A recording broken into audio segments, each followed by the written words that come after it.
Vous l'aurez compris au travers de la lecture de cette introduction, l'être humain, nous, vous, moi, nous sommes tous construits au travers de ce système pyramidal. Ce système de pyramide, bon nombre connaissent la pyramide de Maslow, mais la pyramide bouddhiste, elle est conçue sur ces trois niveaux, on va dire, que sont tout d'abord la base, notre physiologie, notre neurophysiologie, le deuxième niveau qui est notre niveau émotionnel, et notre troisième niveau, la pointe, qui est notre spiritualité.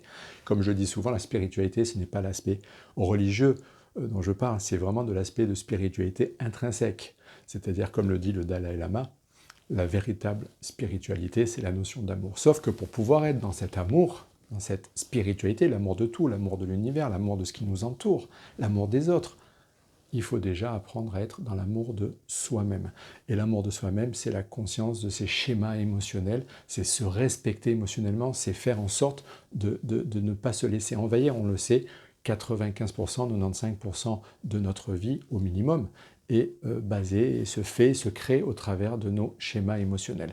Donc, pour pouvoir être dans cet amour universel, il faut déjà être dans cet amour de soi au travers de ces schémas émotionnels. Et comment pouvoir s'aimer soi-même si on passe son temps à se maltraiter d'un point de vue physiologique? C'est ce que j'ai voulu vous expliquer au travers de cette introduction, on va dire. C'est ce mode de fonctionnement pyramidal, et vous l'avez compris, pour qu'une pyramide soit stable, il faut que sa base soit saine. Le problème, c'est que bon nombre de personnes vont s'occuper, vont aller gérer leurs aspects émotionnels, vont faire des thérapies, vont faire du coaching, du développement personnel, vont gérer leurs émotions, libérer les émotions, etc.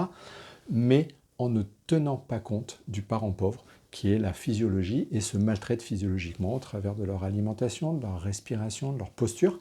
Et à partir de là, il est beaucoup plus difficile d'avancer sereinement sur le chemin du développement émotionnel. Pourquoi? Parce que c'est un petit peu comme si on avançait à contre-vent avec un parachute ouvert dans le dos. On avance, certes, mais dès qu'il y a une rafale, pouf, on recule, et les efforts sont beaucoup plus difficiles.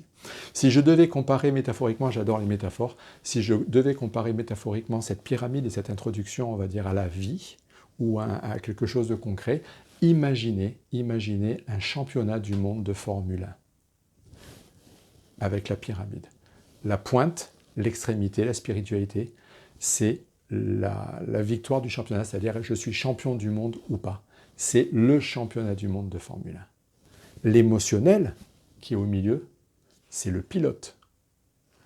Et la physiologie, qui est en bas, c'est la Formule 1, c'est la voiture, c'est la mécanique. Je peux prendre le meilleur pilote qui soit au monde, le champion du monde en titre. Si je le mets dans une voiture qui ne fonctionne pas, qui ne marche pas bien, qui est une mauvaise voiture, il ne gagnera jamais le championnat du monde de Formule 1. Maintenant, je peux prendre un pilote lambda, moyen, qui démarre sa carrière de pilote. Je peux le mettre dans la meilleure voiture qui soit.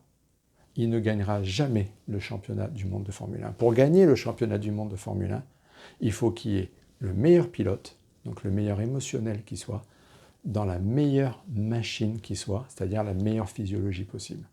Et ce n'est que comme ça qu'on arrive à passer de l'horizontalité à la verticalité, de grandir, ce qui est le but final de tout un chacun, passer de cette horizontalité du matériel à la verticalité, le spirituel. Voilà, c'est ce que j'ai voulu transcrire au travers de cette vidéo. Je vous dis à très vite sur la prochaine vidéo.